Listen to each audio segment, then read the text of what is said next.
इस चाणक्य नीति की शुरुआत करते हैं। आचार्य चाणक्य के जीवन की एक प्रारंभिक घटना से उनके चरित्र का बहुत सुंदर खुलासा होता है। एक बार वे अपने शिष्यों के साथ तक्षशिला से मगध की ओर आ रहे थे। मगध का राजा महानंद उनसे द्वेष रखता था। वह एक बार भरी सभा में चाणक्य का अपमान कर चुका था।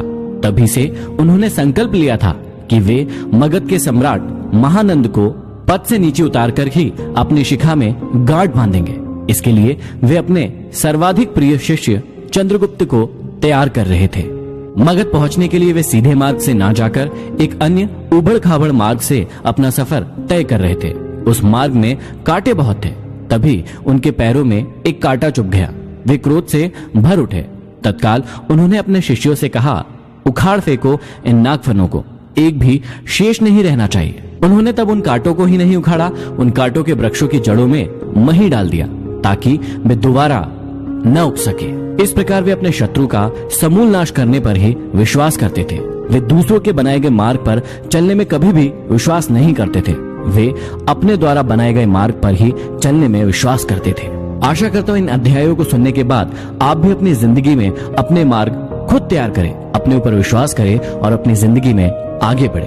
तो चलिए प्रारंभ करते हैं। प्रथम अध्याय में श्री चाणक्य श्री विष्णु भगवान को नमन करते हुए समझाते हैं कि राजनीति में कभी कभी कुछ कर्म ऐसे दिखाई पड़ते हैं जिन्हें देखकर सोचना पड़ता है कि यह उचित हुआ या अनुचित, परंतु जिस अनीतिकारी से भी जन कल्याण होता हो अथवा धर्म का पक्ष प्रबल होता हो तो उस अनैतिक कार्य को भी नीति सम्मत ही माना जाएगा। उदाहरण के रूप में महाभारत के युद्ध में युधिष्ठिर द्वारा अश्वत्थामा की मृत्यु का उद्घोष करना यद्यपि नीति विरुद्ध था, पर नीति कुशल योगीराज कृष्ण ने इसे उचित माना था, क्योंकि वे गुरु द्रोणाचार्य के विकट संहार से अपनी सेना को बचाना चाहते थे। आगे चाणक्य समझाते हैं कि मूर्ख छात्रों को पढ़ाने से, दुष्ट स्त्री के पालन पोषण से और दुखियों के साथ संबंध रखने से बुद्धिमान व्यक्ति भी दुखी होता है। इसका मतलब यह नहीं है कि मूर्ख शिष्यों को कभी उचित उपदेश नहीं देना चाहिए।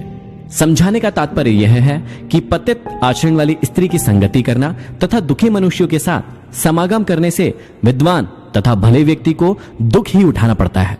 वास्तव में शिक्षा उसी इंसान को दी जानी चाहिए जो सुपात्र हो। जो व्यक्ति बताई गई बातों को ना समझे उसे परामर्श देने से कोई लाभ नहीं है। मूर्ख व्यक्ति को शिक्षा देकर अपना समय ही नष्ट किया जाता है। यदि बात दुखी व्यक्ति के साथ संबंध रखने की है तो दुखी व्यक्ति हर पल अपना ही रोना रोता रहता है।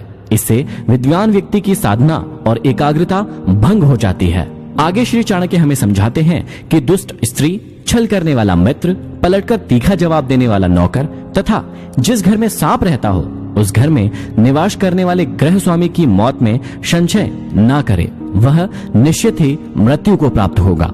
घर में यदि दुष्ट और दुष्चरित्र वाली पत्नी हो तो उस पति का जीना न जीना बराबर ही है। वह अपमान और लज्जा के बोझ से एक तो वैसे ही मृतक के समान है, ऊपर से उसे सदैव यह भय भी बना रहेगा कि यह स्त्री अपने स्वार्थ के लिए कहीं उसे विष न दे दे। दूसरा, यदि उस गृहस्वामी का मित्र भी दगाबाज हो, धोखा देने वाला हो तो ऐसा मित्र आस्तीन का सांप होता है। वह कभी भी अपने स्वार्थ के लिए उस गृहस्वामी को ऐसी स्थिति में डाल सकता है जिससे उबरना उसकी सामर्थ्य से बाहर की बात होती है। तीसरा, घर में यदि नौकर बदजुबान हो, बात बात में झगड़ा करने वाला हो, पलटकर तीखा जवाब देने वाला हो तो समझ लेना चाहिए कि ऐसा नौकर निश्चित रूप से घर के भेद जानता है, और जो घर के भेद जान लेता है वह उसी तरह से घर बार का विनाश कर सकता है जैसे विभीषण ने घर में भेद करके रावण का विनाश करा दिया था। तभी मुहावरा भी बना,